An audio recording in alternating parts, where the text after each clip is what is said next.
الحمد لله نحمده ونستعينه ونستغفره ونؤمن به ونتوكل عليه ونعوذ بالله من شرور أنفسنا ومن سيئات أعمالنا. من يهد الله فلا مضل له ومن يضلله فلا هادي له، وأشهد أن لا إله إلا الله وحده لا شريك له، وأشهد أن محمدًا عبده ورسوله الذي أرسله بالحق بشيرًا ونذيرًا وداعيًا إلى الله بإذنه وسراجًا منيرًا.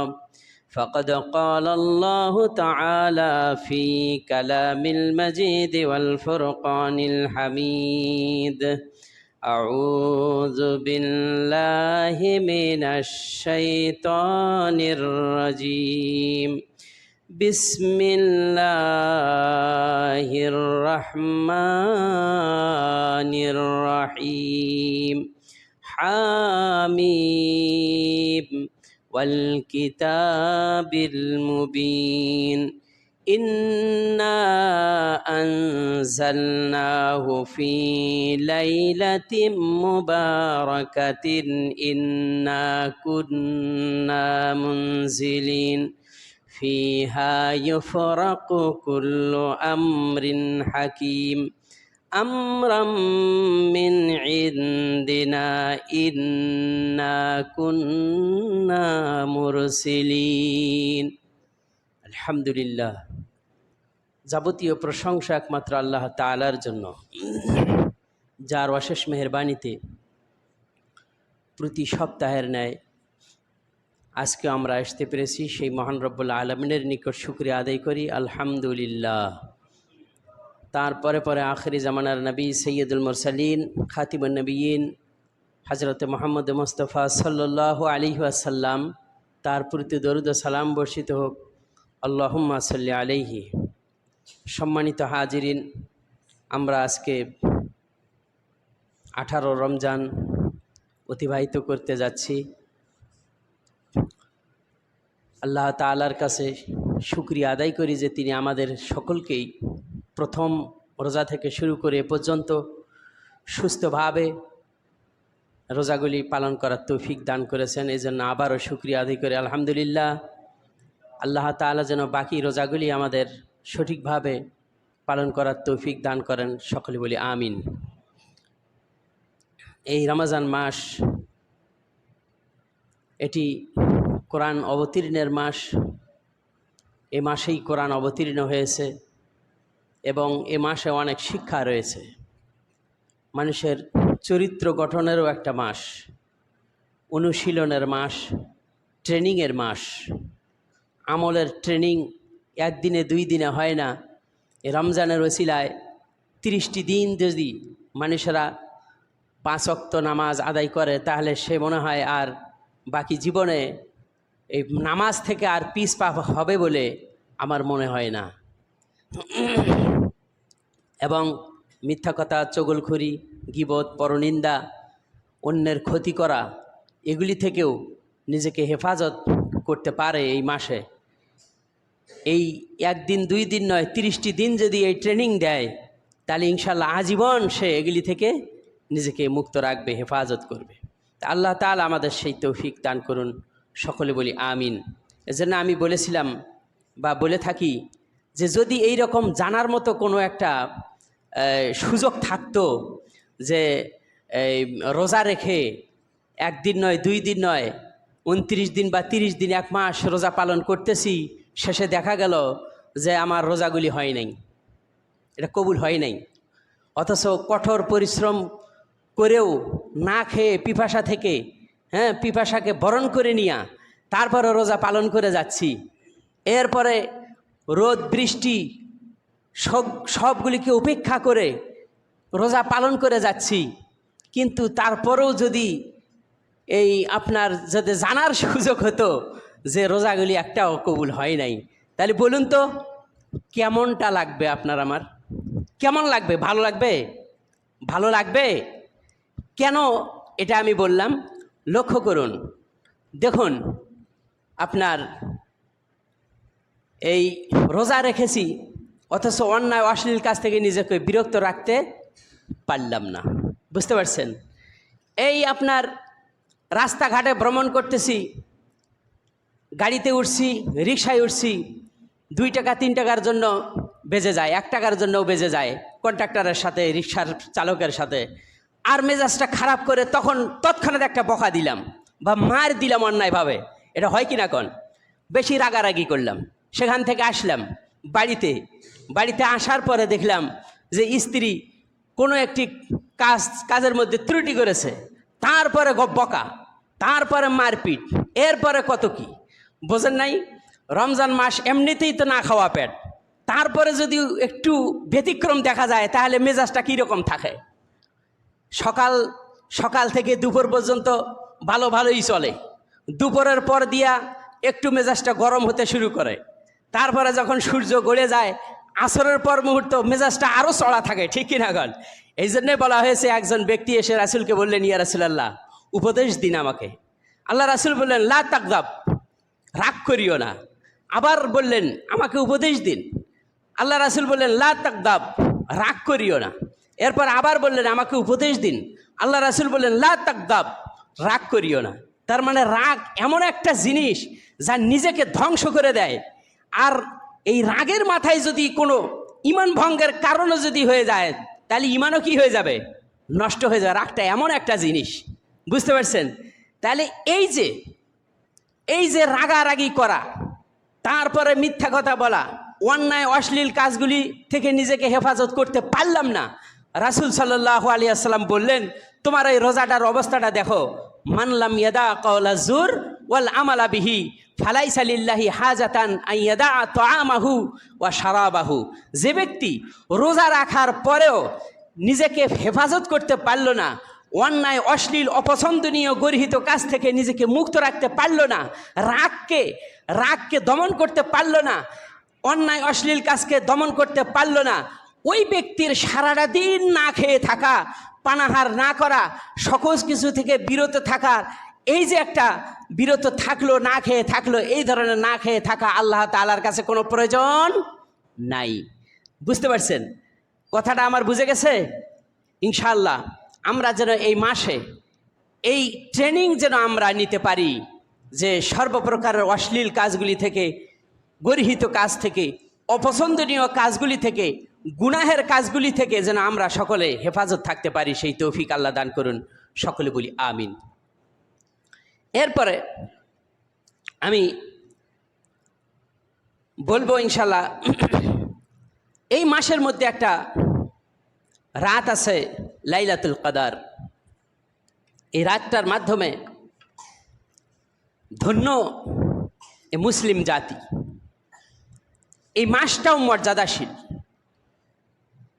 লাইলাতুল কদর এত সৌভাগ্যবান একটা রাত, যার মাধ্যমে এই অল্প বয়সের মধ্যে অনেক সওয়াব অর্জন করা যায়। আল্লাহু আকবার। আল্লাহ পাক এই রাতটাকে এত ধন্য করেছেন কেন? আল্লাহ রাব্বুল আলামিন তিনি বলছেন, হামিম কিতাব ওয়াল কিতাবুল মুবিন। হামিম হলো হুরুফুল মুকাত্তাত, আর কসম সুস্পষ্ট কিতাবের। এই কিতাবটা কোনটা কিতাব? আল্লাহ রাব্বুল আলামিন তিনি বলছেন, ইন্না আনজালনাহু ফি লাইলাতিন মুবারাকাতিন ইন্না কুন্না মুনজিলিন। নিশ্চয় আমি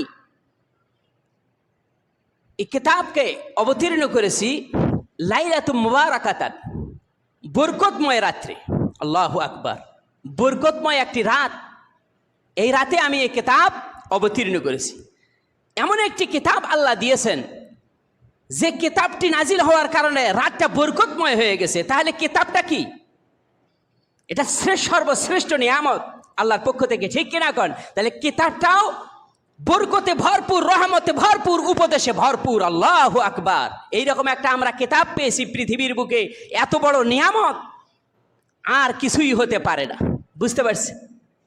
আল্লাহ রাব্বুল আলামিন তিনি বলছেন, দেখো ও আল্লাহর বান্দারা, ও সারা পৃথিবীর মানুষেরা, শোনো, এমন একটি কিতাব আমি তোমাদেরকে দিয়েছি, পার্থিব জীবনে যত কিছু তোমরা অর্জন করেছো, ধন সম্পদ, টাকা পয়সা, গাড়ি বাড়ি, নারী, যত কিছু অর্জন করেছো সকল কিছু থেকে উত্তম। আল্লাহু আকবার। আল্লাহ রাব্বুল আলামিন তিনি বলছেন, কুল বিফাদলিল্লাহি ওয়া বিরহমাতিহি ফালইফরাহু। আল্লাহ রাব্বুল আলামিন তিনি বলেন, আল্লাহর পক্ষ থেকে একটি নিয়ামত। কুল, হে নবী আপনি বলে দিন, বিফাদলিল্লাহি ওয়া বিরহমাতিহি, আল্লাহর পক্ষ থেকে একটা রহমত, নিয়ামত। ফালইফরাহু, এই নিয়ামত, এই রহমত পাওয়ার পরেও তোমরা আনন্দ করো, উল্লাস করো। আনন্দ উল্লাস বলতে নাচ গান বাদ্যযন্ত্র দিয়ে বলতে নয়। এই আনন্দ উল্লাস বলতে হলো এমন একখান কিতাব আমরা আল্লাহ তাআলার পক্ষ থেকে পেয়েছি, এই কিতাব পাওয়ার মাধ্যমে আল্লাহর শুকরিয়া আদায় করো এবং সেই অনুযায়ী আমল করো, নিজেকে ধন্য করো। আল্লাহ রাব্বুল আলামিন তিনি বলছেন, পৃথিবীতে যত কিছু আছে সকল কিছু, যা কিছু তোমরা অর্জন করেছো সব কিছু থেকেই উত্তম, সব কিছু থেকে উত্তম হলো সেই কিতাব। তার নাম কি? কোরআনুল কারীম। আল্লাহু আকবার। আল্লাহ পাক এই কিতাবকে অবতীর্ণ করেছেন বরকতময় রাত্রে। সেই রাতটা কোনটা? আল্লাহ রাব্বুল আলামিন তিনি বলছেন, ইন্না আনজালনাহু ফি লাইলাতিল কদর, নিশ্চয় আমি এই কিতাবকে অবতীর্ণ করেছি কদরের রাত্রে, মহিয়সী রাত, বরকতময় রাত, ভাগ্য রজনী যেটাকে বলা হয়। আল্লাহ পাক তিনি রাসূলের প্রতি আয়াত নাজিল করে জানিয়ে দিলেন, ওয়ামা আদরাকা মা লাইলাতুল কদর, হে নবী আপনি কি জানেন লাইলাতুল কদরটা কি? লাইলাতুল কদরি খায়রুম মিন আলফি শাহর, কদরের রাত হলো হাজার মাসের চেয়ে উত্তম একটি রাত। এই রাত্রে আমি কোরআন অবতীর্ণ করেছি। আল্লাহু আকবার। বিভিন্ন তাফসীরবিদরা তারা লিখেছেন যে কোরআন 25শে রমজানের রাত্রে অবতীর্ণ হয়েছে। এইভাবে করে রেওয়ায়েত পাওয়া যায় কিছু। যাই হোক, আল্লাহ রাব্বুল আলামিন এই রমজান মাসের কদরের রাত্রে কোরআন অবতীর্ণ করে মাসটিকে বরকতময় করেছেন, ধন্য করেছেন। আর যারা এই কিতাব পড়বে, এই মাসে সিয়াম পালন করার মাধ্যমে, কিতাব পঠন করার মাধ্যমে, কিতাবের আলোচনাগুলি আমল করার মাধ্যমে যারা আমল করবে, নিজেকে ধন্য করবে, তাহলে তারা কত মূল্যবান। আল্লাহু আকবার। তারা মূল্যবান নয়, এরা আল্লাহর মেহমান। এরা আল্লাহর কি? মেহমান। এজন্য আল্লাহ রাব্বুল আলামিন তিনি তার মেহমানদারির জন্য তিনি জান্নাতের ব্যবস্থা করে দিয়েছেন। এই জান্নাতে মেহমানরা গেলে পরে তারপরে তাদের অতিথিয়তা কেমন হয় সেটা সেই সময় সে বুঝতে পারবে।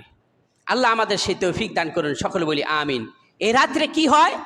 আল্লাহ পাক তিনি বলছেন, ফিহা ইউফরাকু কুল্লু আমরিন হাকিম, এই রাত্রে প্রত্যেক প্রজ্ঞাপূর্ণ বিষয়গুলি স্থিরকৃত হয় এই রাত্রের মধ্যে। আল্লাহু আকবার। এই বছরে কতজন মারা যাবে, কতজন আসবে পৃথিবীতে, তারপরে কতটুকু রিজিক পাবে, হ্যাঁ, এগুলো সব লিখে দেওয়া হয়, এগুলো সব লেখা হয়। আমরা জানি যে পৃথিবী সৃষ্টির, আসমান জমিন সৃষ্টির 50,000 বছর পূর্বে ভাগ্য আল্লাহ লিখেই থুইছেন, তাই না?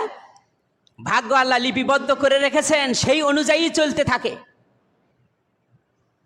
কিন্তু তারপরেও আল্লাহ রাব্বুল আলামিন সেই ভাগ্যের লিখন অনুযায়ী তিনি একটা আপনার প্রতি বছরে একটা বাজেট তিনি প্রেরণ করে থাকেন, ফেরেশতার হাতে উঠায় দেন। আল্লাহু আকবার। এই প্রত্যেক বছরের বাজেট এই কদরের রাত্রে শুরু হয়ে যায়। বুঝতে পারছেন? তা যাক, আমরা বেশি বেশি করে আমল করব, আল্লাহ তাআলার কাছে চাবো, গুনাহ থেকে মুক্তি চাবো, মাপ চাবো, যাতে করে জীবনটা সৎভাবে কাটিয়ে দিয়ে আল্লাহ তাআলার সন্তুষ্টি অর্জন করতে পারি এবং তার কাছে ফিরে যেতে পারি, সেই কামনা করব আল্লাহ তাআলার কাছে। ঠিক কিনা কোন? আল্লাহ তাআলা আমাদের রহম করুন, সকলে বলি আমিন। এজন্য রাসূল সাল্লাল্লাহু আলাইহি ওয়াসাল্লাম তিনি বলছেন, মান কামা লাইলাতুল কদর, যে ব্যক্তি লাইলাতুল কদরে দণ্ডায়মান হইল, ঈমানান ইহতিসাবান, ঈমান রেখে আশায়, সওয়াবের আশায় কি করলো? লাইলাতুল কদরের রাত জাগ্রত থাকলো। গুফিরা লাহু মা তাকাদ্দামা মিন যামবিহি, তার পূর্বেকার সব গুনাহ আল্লাহ ক্ষমা করে দেন। আল্লাহু আকবার। এরপরে আর একটা হাদিসের মধ্যে আসছে, যেমন ধরেন আমরা এই যে তারাবির সালাত আদায় করি, ঠিক কিনা কোন? তারাবির সালাত আদায় করতেছি, এ ব্যাপারেও রাসূল সাল্লাল্লাহু আলাইহি ওয়াসাল্লাম তিনি বলছেন, মান কামা মা ইমামিহি, যে ব্যক্তি ইমামের সাথে দণ্ডায়মান হলো, তার মানে কি? তারাবির সালাত আদায় করলো। মান কামা মা ইমামিহি, যে ব্যক্তি ইমামের সাথে দণ্ডায়মান হইল, সালাত আদায় করলো, হাত্তা ইয়ানসারিফা কুতিবা লাহু কিয়ামাল লাইল, সারা রাত্রি, সারাটা রাত ইবাদত করলে যে সওয়াব হয়, যতক্ষণ পর্যন্ত আপনি ইমামের সাথে দণ্ডায়মান হয়ে আপনার ইমামের সাথে এই তারাবির সালাতটা আদায় করেছেন,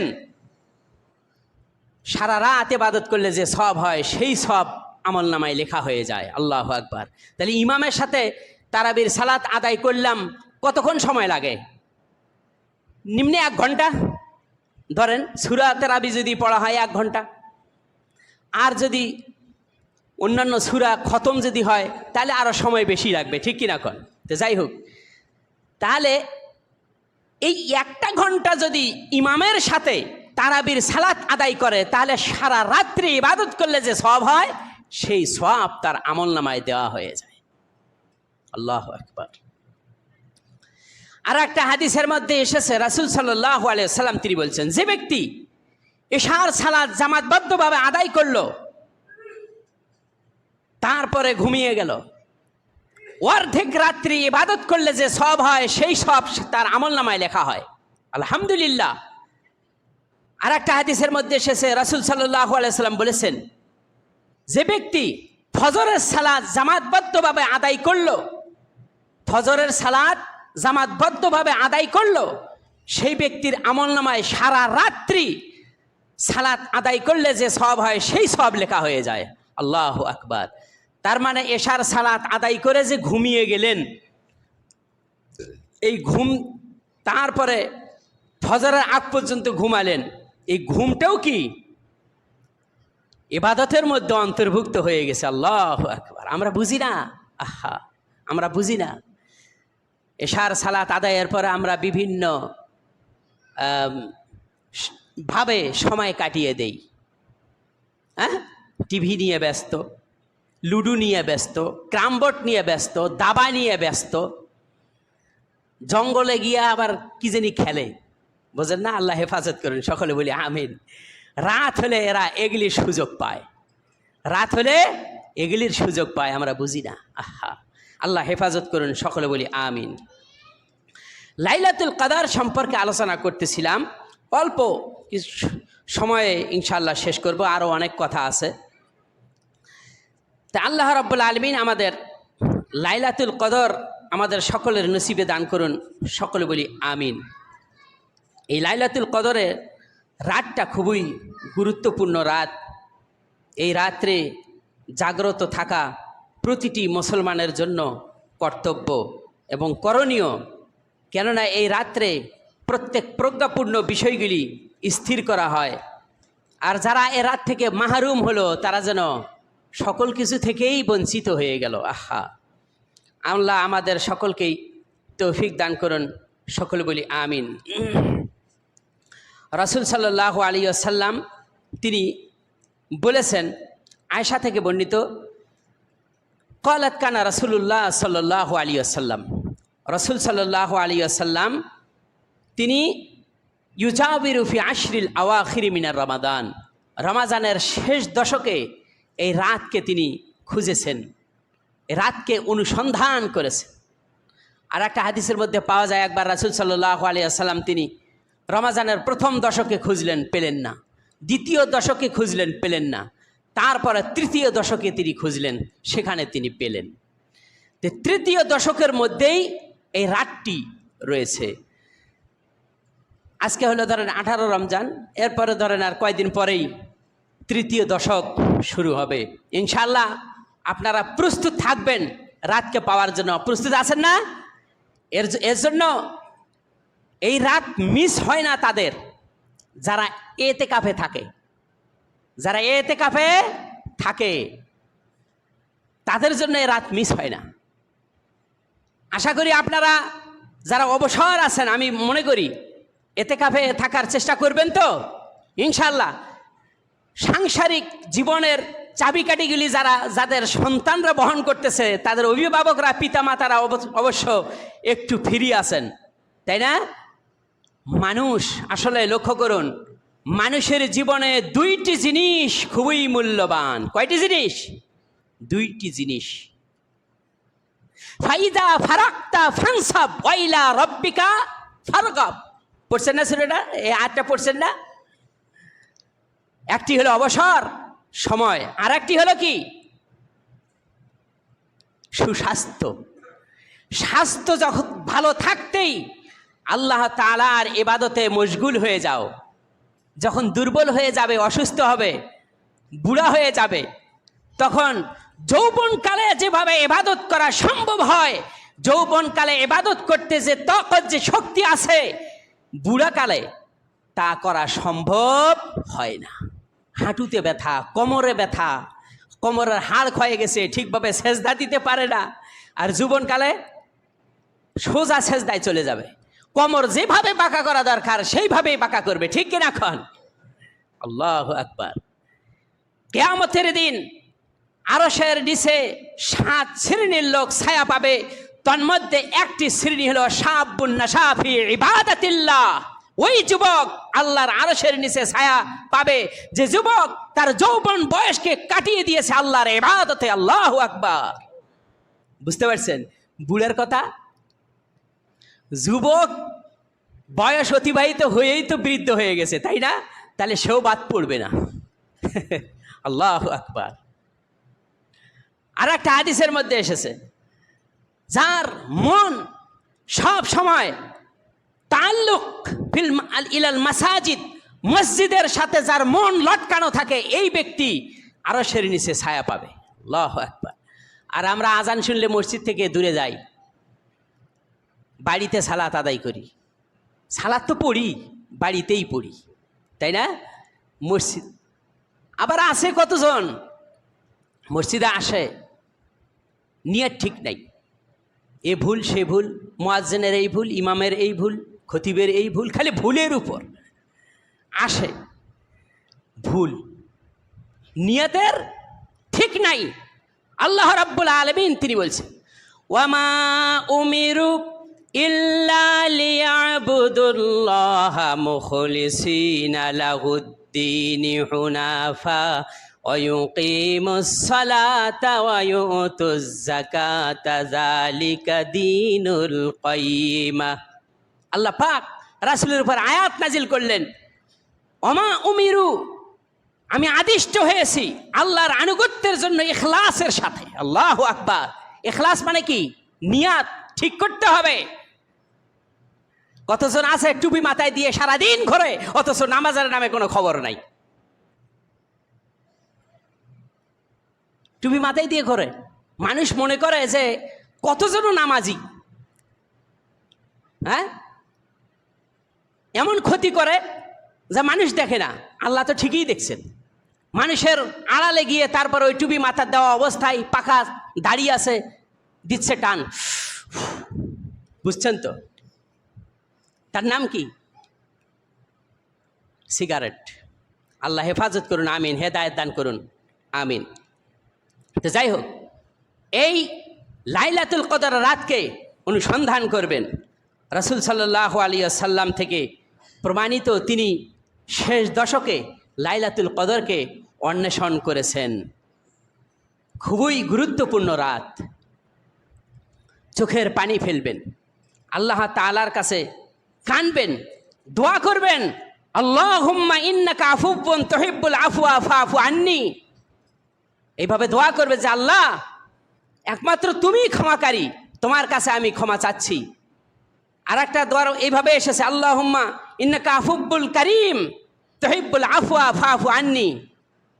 আল্লাহু আকবার। এইভাবে করে দোয়া করবেন আর বেশি বেশি করে কাঁদবেন, যাতে করে কি হয়, আল্লাহ রাব্বুল আলামিন আপনার আমার গুনাহ খাতাগুলি মাফ করে দেন। হাদিস শরীফের মধ্যে এসেছে, রাসূল সাল্লাল্লাহু আলাইহি ওয়াসাল্লাম বলেছেন, লা ইয়ালিজুন নারা মান বাকিয়া মিন খাশিয়াতিল্লাহ। ওই চক্ষুর জন্য জাহান্নামের আগুন হারাম, ওই চক্ষুর জন্য জাহান্নামের আগুন হারাম যে চক্ষু আল্লাহর ভয়ে কান্দে। আল্লাহু আকবার। কেউ হয়তো বলতে পারে যে কান্না তো আমার আসে না, আপনি কান্নার ভান করেন, আল্লাহ তো অন্তর্যামী, ঠিক কিনা কন? রাসূল সাল্লাল্লাহু আলাইহি ওয়াসাল্লাম তিনি সালাতে দাঁড়িয়ে যেতেন, এত দীর্ঘ করতেন, পা ফুলে যেত, চোখ দিয়ে দরদর করে পানি ঝরে পড়তেছে, গাল বেয়ে দাড়ি ভিজে পানি পড়ে যাচ্ছে চোখ দিয়ে। আহা, আপনি সেজদায় পড়েন। আল্লাহ রাব্বুল আলামিন তিনি বলছেন, ওয়াসজুদ ওয়াকতারিব, সেজদা দাও আর নিকটবর্তী হয়ে যাও। কার নিকটবর্তী হতে হবে? আল্লাহ পাকের। সেজদা হলো আল্লাহ তাআলার নিকটবর্তী হওয়ার এক নম্বর মাধ্যম। আল্লাহ রাব্বুল আলামিনের কাছে সেজদায় পড়ে গিয়ে কাঁদতে থাকেন, রব্বুল আলামিন আমার মতো গুনাহগার বান্দা আকাশের নিচে জমিনের উপরে আর একটাও নাই। আয় আল্লাহ তাআলা, তুমি যদি দয়া না করো, ক্ষমাকারী কেউ নাই, তুমি আমাকে ক্ষমা করে দাও। শয়তানের খপ্পরে পড়ে এই বান্দাগুলি কি করেছে? গুনাহ করেছে। আল্লাহ তাআলার কাছে মাপ চায়, আল্লাহ তাআলার কাছে মাপ চায় আর কাঁদতে থাকে, দোয়া করে। আল্লাহ রাব্বুল আলামিনের পক্ষ থেকে একদল ফেরেশতা এই শ্রেণীর লোকগুলিকে খুঁজতে থাকে, খুঁজতে পেয়ে যায়। তারা বলতে থাকে, আমরা যাদেরকে খুঁজতেছি তাদেরকে তো আমরা পেয়ে গেছি। এরপরে তারা আল্লাহ তাআলার নিকটে ফিরে যায়। আল্লাহ রাব্বুল আলামিন জিজ্ঞেস করেন, তোমরা আমার বান্দাদেরকে কোন অবস্থায় পেয়েছো? তারা বলে, রব্বুল আলামিন যখন গিয়েছি তাদেরকেও নামাজরত অবস্থায় পেয়েছি, আবার যখন ফিরে এসেছি তখন তাদেরকে সালাতরত অবস্থায় আমরা রেখে এসেছি। আল্লাহ বলেন, ও আমার বান্দারা, ফেরেশতারা শোনো, আমার এই বান্দাগুলি কি চায়? আমাকে দেখছে নাকি? ফেরেশতারা বলে, রব্বুল আলামিন আপনাকে দেখে নাই। তারপরে আল্লাহ বলেন, ও আমার ফেরেশতারা, আমার এই বান্দাগুলি কি চায়? তখন ফেরেশতারা বলতে থাকে, রব্বুল আলামিন তোমার এই বান্দাগুলি জান্নাত চায়। আল্লাহ বলেন, আমার এই বান্দাগুলি জান্নাত দেখছে নাকি? কয় না, দেখে নাই। যদি দেখতো তাহলে কি হতো? ফেরেশতারা বলতে থাকে, রব্বুল আলামিন তোমার এই বান্দাগুলি যদি জান্নাত দেখতে পেত তাহলে আরো বেশি বেশি তোমার ইবাদত করতো আর জান্নাত চাইতো। আল্লাহ জিজ্ঞেস করেন, ও ফেরেশতারা, আমার এই বান্দাগুলি কিসের থেকে পরিত্রাণ চায়? তখন ফেরেশতারা বলতে থাকে, রব্বুল আলামিন তোমার এই বান্দাগুলি জাহান্নাম থেকে মুক্তি চায়। আল্লাহ রাব্বুল আলামিন বলেন, ও আমার বান্দারা, আমার ফেরেশতারা, আমার এই বান্দাগুলি জাহান্নাম দেখছে নাকি? কয় না, দেখে নাই। আল্লাহ বলেন, যদি তারা দেখতো তাহলে কি অবস্থা হতো? তখন ফেরেশতারা বলতে থাকে, রব্বুল আলামিন তারা যদি জাহান্নাম দেখতে পেত তাহলে জাহান্নাম থেকে তারা পলায়ন করত, জাহান্নামের শাস্তি থেকে বাঁচার জন্য তারা পলায়ন করত। আল্লাহ রাব্বুল আলামিন ফেরেশতাদেরকে ডেকে বলেন, ও ফেরেশতারা, তোমরা সাক্ষী থেকে যাও, আমার এই বান্দাগুলি আমাকে দেখলো না, আমার জান্নাত দেখলো না, জাহান্নাম দেখলো না, তারপরেও কিভাবে কান্দে। তাকায়া দেখো আমার ওই বান্দাগুলিকে, তোমরা সাক্ষী থেকে যাও, আমার এই বান্দাগুলিকে আমি আল্লাহ মাফ করে দিলাম। আল্লাহু আকবার। আল্লাহর রাসূল সাল্লাল্লাহু আলাইহি ওয়াসাল্লাম বলেছেন, লা ইয়ালিজুন নারা মান বাকিয়া মিন খাশিয়াতিল্লাহ। ওই চক্ষু জাহান্নামের জন্য হারাম হয়ে যায় যে চক্ষু আল্লাহর ভয়ে কান্দে। আমরা রাজি আছি তো? আল্লাহ হেফাজত করুন, সকলে বলি আমিন। এই জন্যই বেশি বেশি করে নফল ইবাদত করুন। যাই হোক, লাইলাতুল কদর সম্পর্কে বলতেছিলাম, এটার শেষ দশকে এই রাতটি রমজানের শেষ দশকে আছে। তবে রাসূল সাল্লাল্লাহু আলাইহি সাল্লাম তিনি বলছেন, বেশি করে বেজর রাতগুলিকে প্রাধান্য দাও, বেশি করে বেজর রাতগুলিকে প্রাধান্য দাও। এখানে নির্দিষ্ট করা যাবে না। অনেকে 27-এর রাতকে নির্দিষ্ট করে, তবে 27-এর রাত একজন সাহাবীর আমলে হয়েছিল বিধায় তিনি বর্ণনা করেছেন। তিনি বলেছেন এমনটি নয় যে প্রত্যেক বছরেই 27-এর রাত আসবে, এটা নয়। 21, 23, 25, 27, 29 এটি হলো 5টি রাত। এই 5টি রাত্রে বেশি করে খুঁজতে হয়, তবে শেষ দশকের যে কোনো রাত্রিতে হয়ে যেতে পারে। আর একটা হাদিসের মধ্যে এসেছে যে রাসূল সাল্লাল্লাহু আলাইহি সাল্লামের আমলে জোর রাত্রিতেও হয়েছে, 24-এর রাত্রেও হয়েছে। বুঝতে পারছেন, হাদিস এসেছে, আমি বললাম আপনাদের সামনে। তার মানে শেষ দশকেই খুঁজতে হবে। এই রাতগুলি, এই রাতটি খুবই গুরুত্বপূর্ণ রাত। আল্লাহ আমাদের সকলকে হেফাজত করুন, সকলে বলি আমিন। আর বলতেছিলাম সালাত আদায় করবেন। এই তারাবির সালাত নিয়ে কি শুরু হয়ে গেছে দেখেন না। কেউ বলে 11, কেউ বলে 20, নিয়ে কি দ্বন্দ্ব। আহা, তারাবির সালাত বা তাহাজ্জুদের সালাত আদায় করা কি ফরজ? আপনাদের দৃষ্টিতে কি ফরজ? না, এটা কি সুন্নত অথবা নফল। নফল সুন্নত যে কোনোটা বললে কোনো সমস্যা নেই। যদি নফল বলেন, আল্লাহ পাক তিনি বলছেন সূরা বনী ইসরাইল, আল্লাহ রাব্বুল আলামিন তিনি বলছেন ফাতাহাজ্জাত বিহি নাফিলাতাল লাক। ও নবী, তাহাজ্জুদকে আমি আপনার জন্য অতিরিক্ত করেছি। তাহলে নফল মানে কি? এটা অতিরিক্ত। একজন সাহাবী এসে বললেন, ইয়া রাসূলুল্লাহ, আমাকে কিছু আমলের কথা বলুন। আল্লাহ রাসূল সাল্লাল্লাহু আলাইহি সাল্লাম বললেন, তুমি 5 ওয়াক্ত সালাত আদায় করো। এরপর ওই সাহাবী বললেন, ইয়া রাসূলুল্লাহ, আরও কিছু সালাতের কথা বলুন। আল্লাহ রাসূল সাল্লাল্লাহু আলাইহি সাল্লাম বললেন, এরপরে যদি সালাতুত তাতাউ, যদি কিছু তুমি নফল পড়ো। তাহলে ফরজের পাশাপাশি নফলের দরকার আছে কিনা কন? অবশ্যই। তাহলে নফল, অথবা এটাকে আপনি সুন্নত বলতে পারেন। যেহেতু রাসূল সাল্লাল্লাহু আলাইহি সাল্লাম বলছেন মান কামা লাইলাতাল কদরি, এই হাদিসটি আনলে পরে এটা সুন্নতের দিকেই ধাবিত হচ্ছে। যাক, যে কোনো একটি বললেই চলবে, কোনো সমস্যা নাই। কিন্তু সওয়াব হবে কি না? সওয়াব অবশ্যই হবে।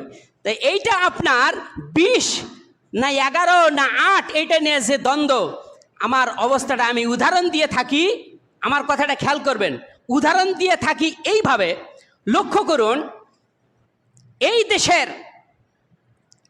দেশের আপনার 99 বা 98% নাম মুসলিম ফরজ সালাত আদায় করে না, ঠিক কিনা কন? নফল নিয়া টানাটানি। কেমন হয়েছে? পরনের লুঙ্গি, মাথায় টুপি নাই, পরনের লুঙ্গি খুলে মাথায় পাগড়ি বাঁধার মতো এদের অবস্থা হয়েছে, ঠিক কিনা কন? ফরজ নিয়ে যে ফরজের খবর নাই, কিন্তু নফল নিয়ে টানাটানি। তবে সহিহ হাদিস হলো রাসূল সাল্লাল্লাহু আলাইহি সাল্লাম এর সহধর্মিণী আয়েশা রাদিয়াল্লাহু তাআলা আনহা তিনি বলছেন, বুখারী আপনার খুলবেন, তাহাজ্জুদের অধ্যায় আছে, তারাবির অধ্যায় আছে, সেখানে আপনি যাবেন, সেখানে হাদিস বর্ণনা করা আছে রাসূল সাল্লাল্লাহু আলাইহি ওয়াসাল্লাম তিনি কিয়ামুল লাইল, রাতের সালাত আদায় করেছেন ফির রমজান ও গায়রে রমজান, রমজান এবং রমজান মাস ছাড়া অন্যান্য মাসে ইল্লা 11 রাকাতিন, তিনি 11 রাকাতের বেশি পড়েন নাই। যদি আপনি সুন্নতের আমল করতে চান, তাহলে আপনি 11 রাকাত সালাত আদায় করুন। আর যদি মনটা চায় যে না আরও একটু বেশি পড়মু, আরও একটু বেশি পড়তে চাই, ইবনে আব্বাস থেকে হাদিসের মধ্যে এসেছে আল কিয়ামুল লাইল মাসনা ওয়া মাসনা, রাতের সালাত দুই দুই করে। আর সীমা রাখা কত দূর, এ হাদিসে কোনো সীমাবদ্ধ নাই। আপনার সাধ্যে যত কুলায় আপনি তত বেশি পড়তে থাকেন। তবে সুন্নত যদি আদায় করতে চান, তাহলে 11 রাকাতেই ইনশাআল্লাহ আদায় করবেন। 2 করে 8 রাকাত, 3 রাকাত বিতির, কত হলো? 11 রাকাত। আল্লাহ আমাদের সকলকেই কবুল মঞ্জুর করে নিন, সকলে বলি আমিন। এই মাসটি দান খয়রাতের মাস, বেশি বেশি করে দান করবেন। একটি আমল করলে অন্যান্য মাসে তার সওয়াব 1 গুণ, আর এই মাসে যদি আমল করা হয় এর সওয়াব হবে কত গুণ? 10 থেকে কত? 700। আল্লাহু আকবার। দেখছেন এই মাসের মর্যাদা কত? আল্লাহ আল্লাহ আল্লাহ। রাসূল সাল্লাল্লাহু আলাইহি ওয়াসাল্লাম তিনি এত দান করেছেন এই মাসে, যে তার দান মুক্ত হাওয়ার চাইতেও বেশি অগ্রণী ছিল। রাসূল সাল্লাল্লাহু আলাইহি সাল্লাম তিনি না খেয়েছেন, না খেয়ে থেকেছেন, কিন্তু দান করেছেন, যা ছিল সব দিয়ে দিয়েছেন। আল্লাহু আকবার। বেশি বেশি দান করবেন। দানের মধ্যে আর একটা জিনিস হলো ইফতার করানো। ইফতার করানো, আপনি ইফতার করাবেন, ইফতারকারী ব্যক্তি যতটুকু সওয়াব পাবে, যে ব্যক্তি ইফতার করাইলো সেও ততটুকু সওয়াব পাবে, কারো সওয়াবে কোনো কমতি হবে না। রাসূল সাল্লাল্লাহু আলাইহি ওয়াসাল্লাম তিনি বলছেন, মান ফাতারা সাইমান কানা লাহু মিসলা আজরিহি মিন গায়রি আন্নাহু লা ইয়ানকুসু মিন আজরিন সাইমি শাই। আল্লাহ রাসূল সাল্লাল্লাহু আলাইহি ওয়াসাল্লাম বলছেন, যে ব্যক্তি কোনো রোজাদারকে ইফতার করায় তার জন্য ওই রোজাদারের ব্যক্তির সমপরিমাণ সওয়াব রয়েছে, ওই সওয়াব থেকে তার কোনো কিছুই কেটে দেওয়া হয় না। আল্লাহু আকবার। এইভাবে করে কঠোর পরিশ্রম করবেন সওয়াব অর্জনের জন্য, সওয়াব হাসিলের জন্য, আর বেশি বেশি করে দান খয়রাত করবেন। রমজান মাসের দান অনেক বরকতময়, অনেক বরকতময়। একটু একটু পরে কথা বলেন, আমি আপনাদের সামনে বিষয়টা একটু ক্লিয়ার করি। বেশি বেশি কি দান করবেন, আর যারা দান করতে চায় না তাদের ব্যাপারটি খুবই ভয়ঙ্কর। কারণ এই দান হলো কি, দান হলো আপনার গুনাহগুলিকে মিটিয়ে দেয়। তুতফি উজ্জাম্ব, গুনাহগুলিকে কি করে যায়, মিটিয়ে দেন। যেহেতু রাসূল সাল্লাল্লাহু আলাইহি ওয়াসাল্লামের উপর আয়াত নাজিল হয়ে গেল, ইন্নাল হাসানাতা ইউযহিবনাস সাইয়্যা, নিশ্চয়ই ভালো আমলগুলি খারাপ আমলগুলিকে মিটিয়ে দেয়। তাহলে ভালো আমলের মধ্যে দান একটি ভালো আমল কিনা কোন? তাহলে যত দান করবেন তত গুনাহ মাফ হবে। ক্বালা রাসূলুল্লাহ সাল্লাল্লাহু আলাইহি ওয়াসাল্লাম, আল্লাহ রাসূল সাল্লাল্লাহু আলাইহি ওয়াসাল্লাম তিনি বলছেন, মা মিন ইয়াউমিন ইসবিহুল ইবাদু ফিহি ইল্লা মালাকানি। ও দুনিয়ার মানুষেরা ভালো করে শুনুন, রাসূল সাল্লাল্লাহু আলাইহি ওয়াসাল্লাম তিনি বলছেন, প্রত্যেক দিন সকালবেলা দুইজন ফেরেশতা দুনিয়াতে নেমে আসে। কয়জন? দুইজন ফেরেশতা দুনিয়াতে নেমে আসে। এনজিলানে, তারা দুনিয়াতে অবতরণ করে। অবতরণ করলে পরে তারপরে তারা বলতে থাকে, ফায়াকুলু আহাদুহুমা, একজন ব্যক্তির ব্যাপারে একজন ফেরেশতা দোয়া করতে থাকে, আল্লাহুম্মা আতি মুনফিকান খালাফান, হে আল্লাহ তুমি দাতাকে, তুমি দাতার প্রতি যে দান করতেছে তুমি দাতাকে আরও বেশি বেশি দাও, যেহেতু তার সম্পদ থেকে দান করতেছে। এইভাবে করে ফেরেশতা দাতা দানকারী ব্যক্তির জন্য আল্লাহ তাআলার কাছে দোয়া করে।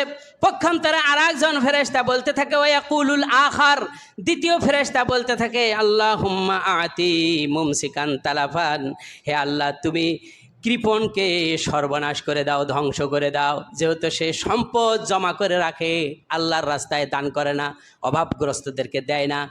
যারা খাদ্যহীন অবস্থায় আছে, খাদ্য খায় পায় না, ভিক্ষা করে বেড়ায়, ফকির মিসকিন অসহায় দুস্থ, এই শ্রেণীর লোকগুলিকে সে দান করতে চায় না। ফেরেশতারা তার জন্য দোয়া করতে থাকে, আল্লাহ তুমি ওই কৃপণকে ধ্বংস করে দাও। কৃপণের শাস্তি হলো কি? ধ্বংস। আল্লাহ কি দিয়ে ধ্বংস করবেন আল্লাহই জানেন। বুঝতে পারছেন? আল্লাহ তাআলার ধ্বংস করার জিনিসের অভাব আছে নাকি? কোন অভাব আছে? না। কি দিয়ে ওকে ধ্বংস করবেন আল্লাহ ভালো জানেন। এইভাবে করে দুইজন ফেরেশতা দোয়া করতে থাকে। দানশীলের জন্য একজন দোয়া করে ভালো দোয়া, আর যারা দান করে না তার জন্য, ওই কৃপণের জন্য দোয়া করে বদদোয়া। এরপরে আল্লাহ রাসূল সাল্লাল্লাহু আলাইহি ওয়াসাল্লাম তিনি বলছেন, আর একটা হাদিসে এসেছে, আল্লাহ রাসূল বললেন, আইয়ুকুম মালুন ওয়া ওয়ারিসু আহাব্বু ইলাইহি মিন মালি। আল্লাহ রাসূল সাল্লাল্লাহু আলাইহি ওয়াসাল্লাম সাহাবাদেরকে বললেন, ও সাহাবারা শোনো, তোমাদের মধ্যে কে আছে যে নিজের সম্পদের থেকে অন্যের সম্পদকে বেশি পছন্দ করে, মহব্বত করে? কলু, সাহাবারা সকলেই বললেন, ইয়া রাসূলুল্লাহ মা মিন্না আহাদুন, আমাদের মধ্যে কেউ নাই এই ব্যাপারে, ইল্লা মালাহু আহাব্বু ইলাইহি, যে নিজের সম্পদের থেকে অন্যের সম্পদকে বেশি ভালোবাসবে, অথচ নিজের সম্পদকে তো বেশিই ভালোবাসবে। বুঝতে পারছেন কথাটা? আল্লাহর রাসূল সাল্লাল্লাহু আলাইহি ওয়াসাল্লাম বললেন, রাসূল বললেন, ফাইন্না মা লাহু মা কদ্দামা ওয়া মা লাহু ওয়া ওয়ারিসা মা আখারা। তোমরা যে সম্পদ অর্জন করছো, যে আমলগুলি অর্জন করছো, এটাই হলো তোমাদের প্রকৃতপক্ষে সম্পদ, যেটা তুমি পরকালীন পাথিও হিসেবে সংগ্রহ করছো, দান করতেছো, ব্যয় করতেছো, এটা তোমার সম্পদ। আর তুমি যে সম্পদ রেখে মরে যাবে, এই সম্পদটি তোমার ওয়ারিসরা বন্টন করে নেবে, এটাই হলো অন্যের সম্পদ। বুঝতে পারছেন? সুতরাং নিজের সম্পদের থেকে তোমরা অন্যের সম্পদকে বেশি মহাব্বত করছো, আর নিজের জন্য কিছুই করো না। আহা, আজকের থেকে 20 বছর পর আমার সন্তান, আমার নাতি পুতির ঘরে ছুটি যা আছে, এরা কি খাবে, এই আমরা কি করছি, এইটা এখনই আমরা আপনার সঞ্চয় করে সংরক্ষণ করে রাখছি, ঠিক রাখন, অথচ নিজের জন্য কিছুই করতেছি না। দান করুন বেশি বেশি করে, বস্ত্রহীনকে বস্ত্র দেন, খাদ্যের অভাবে যারা আছে খাদ্য দেন, চিকিৎসার অভাবে যারা আছে চিকিৎসার জন্য টাকা দেন। আল্লাহ আরো কি করবেন, বাড়ায়া দিবেন। আল্লাহ কি করবেন, বাড়ায়া দিবেন। বেশি বেশি করে দান করুন। দেখুন না, আপনারা কি বিরক্ত হচ্ছেন? লক্ষ্য করে দেখুন দান কেমন। নিজের পছন্দের জিনিসটি দান করতে হয়। কোনটা দেখবেন, মসজিদে আসছে কতগুলি ছিঁড়া টাকা দান করে, আর নিজের পছন্দের চকচকে কলকলে নোটটা পকেটে ঢুকায়। ইমাম সাহেব এমনিই চলতে পারে না, যত জোড়া তালির 100 টাকা 500 টাকা আছে সেটা ইমাম সাহেবকে দিবে। এমনি তো ইমনাম চলতেই পারে না, আরো ছিঁড়া টাকা কেউ নিতে চায় না। কথা কি আমি ভুল বলছি? যাই হোক, আল্লাহ আমাদের হেফাজত করুন, সকলে বলি আমিন। লক্ষ্য করুন, নিজের পছন্দের জিনিসটি কি করতে হবে, দান করতে হবে। একবার আয়াত নাজিল হয়ে গেল যে তোমার পছন্দের জিনিসটি যতক্ষণ দান করবে না ততক্ষণ পূর্ণ ইমানদার হতে পারবে না। আয়াত নাজিল হয়ে গেল। রাসূল সাল্লাল্লাহু আলাইহি ওয়াসাল্লাম মসজিদ নববীর পাশে একটা বাইরুহা নামক একটা বাগান ছিল আবু তালহার। এই বাগানের মধ্যে তিনি প্রায় বিকালবেলা তিনি এই বাগানের ভিতর দিয়ে যেতেন, যাওয়া আসা করতেন। বাগানের ভিতর দিয়া ঝর্ণা প্রবাহিত, তো সুন্দর পানি, মিষ্টি পানি তিনি পান করতেন। এর স্নিগ্ধ হাওয়া তার রাসূলের শরীরে লাগতো। আহা, এই বাগানটি তার কাছে এত পছন্দনীয়। এটা আবু তালহার বাগান। আল্লাহর পক্ষ থেকে আয়াত নাজিল হয়ে গেল। আয়াত নাজিল হওয়ার পরে আবু তালহা বলল, ইয়া রাসূলুল্লাহি, আপনার উপর আয়াত নাজিল হয়েছে যে এই আপনার পছন্দের জিনিসটি দান করবে। ইয়া রাসূলুল্লাহ, আমার তো অনেক বাগান আছে, এই বাগানের তুলনায় অন্য বাগানগুলি ফল কম দেয়, অনেক কম আসে, তবে এই বাগানে এত ফল আসে, আল্লাহু আকবার, অনেক ফল আসে। এই বাগানটি আমার কাছে খুবই পছন্দনীয়। আবু তালহা বলছে, ইয়া রাসূলুল্লাহ, আমার কাছে বাগানটি অনেক পছন্দনীয়। ইয়া রাসূলুল্লাহ, আমি আপনার জন্য, আল্লাহ এবং তার রাসূলের জন্য বাগানটি আমি দান করে দিলাম। আল্লাহু আকবার। তা আমাদের পছন্দ হলো যে জিনিসটির ফলন কম হবে, যে জিনিসটি নিজে অপছন্দ করি না, এইটা দান করব। আর যেটা পছন্দশীল সেটাই আল্লাহর কাছে কি খুবই পছন্দনীয়, ওইটাই দান করতে হয়। আল্লাহ আমাদের সকলকে হেফাজত করুন, সকলে বলি আমিন। তাবুক যুদ্ধের সময় মুহাম্মদ সাল্লাল্লাহু আলাইহি ওয়াসাল্লাম তিনি যুদ্ধের প্রস্তুতির জন্য সাহাবাদেরকে বললেন যে তোমরা এই যুদ্ধের প্রস্তুতির জন্য যে যত পারো দান করো। কেউ উট দিল, কেউ অনেক খাবার দিল, কেউ একজন সাহাবী 10,000 আপনার এই মুজাহিদের খাবারের বন্দোবস্ত তিনি দায়িত্ব নিলেন। আল্লাহু আকবার। অনেকেই দান করলেন। আলী রাদিয়াল্লাহু আনহু দান করলেন, ওমর রাদিয়াল্লাহু আনহু দান করলেন, আবু বকর রাদিয়াল্লাহু আনহু দান করলেন, সকলেই দান করলেন। হ্যাঁ, এরপরে সকলেই সব রকম দান করলেন। সব শেষে আবু বকর রাদিয়াল্লাহু আনহু তিনি আসছেন, দান নিয়ে আসছেন সবার শেষে এই তাবুক যুদ্ধের সময়। এই পোটলা ভরে কিছু নিয়ে আসলেন। রাসূল সাল্লাল্লাহু আলাইহি সাল্লামের সামনে অনেক সাহাবী, বড় বড় ধনী সাহাবী, তারা কত দান করছে, সেই তুলনায় আবু বকর রাদিয়াল্লাহু আনহুর অল্প, তিনি এক সাইডে আছেন। আল্লাহ রাসূল বললেন, আমি আবু বকরকে দেখছি না কেন? কোথায়? আবু বকর এসে উপস্থিত। রাসূলের সামনে এই কিছু জব ঢেলে দিলেন, চোখ দিয়ে দর করে পানি পড়ছে। রাসূল সাল্লাল্লাহু আলাইহি ওয়াসাল্লাম বললেন, আজকে সকলের দানের তুলনায় আবু বকরের দানটি আল্লাহর কাছে বেশি প্রিয় হয়েছে। আল্লাহু আকবার। আল্লাহর কাছে বেশি প্রিয় হয়েছে। কেমনে? আলী তিনি দান করলেন, সম্পদের কিছু অংশ রেখে আসলেন, আবার কিছু আনলেন। ওমর রাদিয়াল্লাহু আনহু তিনি দান করলেন, অর্ধেকটা রেখে আসছেন, অর্ধেকটা নিয়ে আসলেন। অনেক সাহাবী এইভাবে করে তারা দান করেছেন। কিন্তু আবু বকরের সামান্য কিছু দান, এটি এত আল্লাহর কাছে প্রিয় হলো, তার কিভাবে? আবু বকরকে জিজ্ঞেস করলেন, আবু বকর, তুমি বাড়িতে কতটুকু রেখেছো আর এখানে কতটুকু নিয়ে এসেছো? আবু বকর বললেন, ইয়া রাসূলুল্লাহ, আল্লাহর কসম, আমার বাড়িতে জাগতিক সম্পদ বলতে যা বোঝায় সব কিছু আমি আপনার সামনে এনে উপস্থিত করেছি, আর বাড়িতে শুধু আল্লাহ এবং তার রাসূলকে রেখে এসেছি। আল্লাহু আকবার। আবু বকরের এই কথা শুনে ওমর রাদিয়াল্লাহু আনহু বলছিলেন যে আজকে হয়তো আমি জয়ী হয়ে যাব, কিন্তু না, আমি আবু বকরের উপর আর জয়ী হতে পারলাম না। আমরা তো এত এত রাখছি, এত নিয়ে আসছি, 3 ভাগ রেখে নিয়ে এসছি, 1 ভাগ রাখছি, কেউ অর্ধেক রাখছে, কেউ অর্ধেক নিয়ে আসছে, আর উনি তো সবেই আনছেন। আহা, দেখছেন তাদের ইমানি জজবা কেমন ছিল, কেমন ছিল তাদের জজবা, ইমানি জজবা।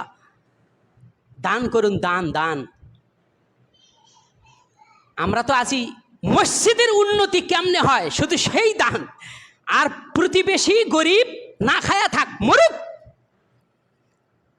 এর নাম দান নয়, ওকে আগে দিতে হবে। ওই যে বাগানটির কথা বললাম, আল্লাহ রাসূল বললেন, আবু তালহা, তোমার আত্মীয় স্বজনের কাছে আগে দাও। বুঝতে পারছেন? তোমার আত্মীয় স্বজনকে দাও, তোমার চাচাতো ভাই, জ্যাঠাতো ভাই যারা আছে তাদেরকে দাও, তারপরে। আল্লাহু আকবার। এইভাবে দান করুন। একবার হযরতে আবু হুরায়রা রাদিয়াল্লাহু তাআলা আনহু, তিনি সবথেকে বেশি হাদিস বর্ণনা করেছেন। তার নাম কি? আবু হুরায়রা। আবু হুরায়রা রাদিয়াল্লাহু তাআলা আনহু এত ক্ষুধা, প্রচণ্ড ক্ষুধা, ক্ষুধার যন্ত্রণা অস্থির হয়েছে। একটা হাদিসের মধ্যে এসেছে মাটিতে গড়াগড়ি করতেছে, তার উপর দিয়ে মানুষ চলে যাচ্ছে, খবর নিচ্ছে না। আর একটা হাদিসে এসেছেন, তিনি চিন্তা করলেন যে আমার যে এত ক্ষুধা, বাড়িতে বসে থাকলে তো লাভ নাই, যাই হোক কাজও নাই, কি করি, আমি মসজিদে নববীর পাশে যে রাস্তা আছে, রাস্তার পাশে আমি বসে থাকি, লোকেরা গেলে অন্তত জিজ্ঞাসাটা তো করবে। আবু হুরায়রা রাদিয়াল্লাহু তাআলা আনহু তিনি মসজিদের নববীর যাওয়ার রাস্তার পাশে তিনি বসে আছেন। আবু বকর রাদিয়াল্লাহু আনহু তার সামন দিয়ে গেলেন, তিনি জিজ্ঞেস করলেন যে অমুক আয়াতের তাফসিরটা কি হবে, ব্যাখ্যাটা কি হবে? তিনি কোনো কথা বললেন না। আসলে তার ইচ্ছা ছিল যে আমি তাকে বলবো, হয়তো তিনি আমার চেহারার দিকে লক্ষ্য করে আমার অবস্থাটা তিনি উপলব্ধি করতে পারবেন, কিন্তু তিনি তা করলেন না। ওমর গেলেন, তাকেও একই কথা জিজ্ঞেস করলেন, কিন্তু তিনিও তা জিজ্ঞেস করলেন না। আল্লাহ রাসূল সাল্লাল্লাহু আলাইহি ওয়াসাল্লাম ওই রাস্তা দিয়ে তিনি চলছেন। রাসূল সাল্লাল্লাহু আলাইহি ওয়াসাল্লাম আবু হুরায়রাকে দেখা মাত্রই রাসূল সাল্লাল্লাহু আলাইহি ওয়াসাল্লাম মুস্কি হাসি দিয়ে আবু হুরায়রাকে বললেন, আবু হুরায়রা, আসো, আমার সাথে আমার বাড়িতে চলে আসো। আবু হুরায়রা রাসূল সাল্লাল্লাহু আলাইহি ওয়াসাল্লামের সাথে নবীজির বাড়িতে গেলেন। যাওয়ার পর নবীজি তার সহধর্মীকে বললেন, বাড়িতে কোনো খাবার আছে নাকি? তখন তার সহধর্মিনী বললেন, ইয়া রাসূলুল্লাহি, উমুক গোত্রের একজন ব্যক্তি 1 পেয়ালা দুধ দিয়ে গেছে, এই দুধ ছাড়া আর কোনো খাবার নাই। আল্লাহ রাসূল আবু হুরায়রাকে বললেন, তুমি বসো, আর মসজিদে নববীতে আহলে সুফফা যারা আছে তাদের সকলকে নিয়ে আসো এবং তাদেরকে দাওয়াত দাও। আবু হুরায়রা বললেন, 1 পেয়ালা দুধ, যে ক্ষুধা আমার, এই দুধ তো আমারই হবে না, আর আহলে সুফফা 70 থেকে 80 জন লোক, এই 1 পেয়ালা দুধ কেমনি খাওয়াবে? আমার একটু মনটা খুব খারাপ হয়ে গেল। আমি রাসূলের সামনে কিছু বলতেও পারি না, নির্দেশ আনতে হবে এটাকে। আমি গেলাম, তাদেরকে নিয়ে আসলাম রাসূলের বাড়ির দিকে, এক এক করে আমি আনলাম। রাসূল সাল্লাল্লাহু আলাইহি ওয়াসাল্লাম তিনি তার বরকতি হাত, আল্লাহু আকবার, আল্লাহ রাসূল ওই 1 পেয়ালা দুধ আর একটা পেয়ালায় ঢাললেন, একজন আহলে সুফফাবাসীকে দিলেন, এইভাবে করে সকলকে খাওয়ালেন। কতজন? 70 থেকে 80 জন। আর দুধ কতটুকু? 1 পেয়ালা। আল্লাহু আকবার। এবার আবু হুরায়রা বলছে, আমি লক্ষ্য করলাম যে এক পেয়ালা দুধ আমি প্রথমে দেখেছি, ওই এক পেয়ালা দুধেই রয়ে গেছে। এবার রাসূল বলছেন, ও আবু হুরায়রা, আমি তোমাকে দুধ পান করাইতেছি, তুমি পান করো। এরপর আল্লাহ রাসূল গ্লাসে ঢাললেন, আবু হুরায়রাকে পান করালেন।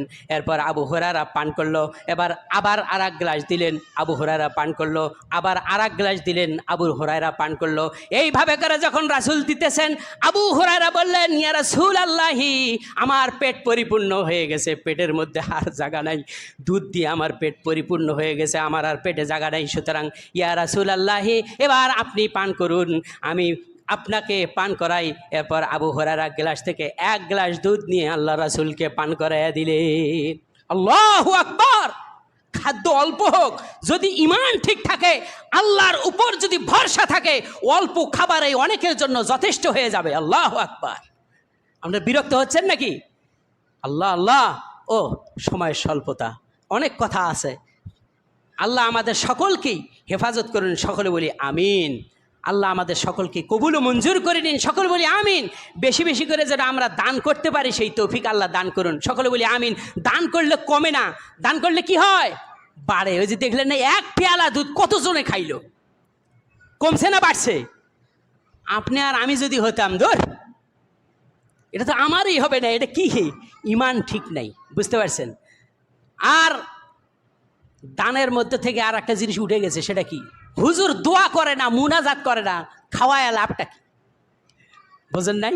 এইরকম মনোভাব আমাদের মধ্যে সৃষ্টি হয়েছে। আল্লাহর প্রতি দৃঢ় বিশ্বাস না থাকার অভাবে এই ধরনের মনোভাব আমাদের মধ্যে সৃষ্টি হয়েছে। ইফতারির দাওয়াত দিয়েছেন, সেহরির দাওয়াত দিয়েছেন, ঠিক আছে হুজুর দোয়া করেন। আপনি যে খাওয়াইলেন, এই খাওয়ানোর কারণে তো আল্লাহ পুরস্কৃত করবেনই। এই মান, এই বিশ্বাস কি নাই?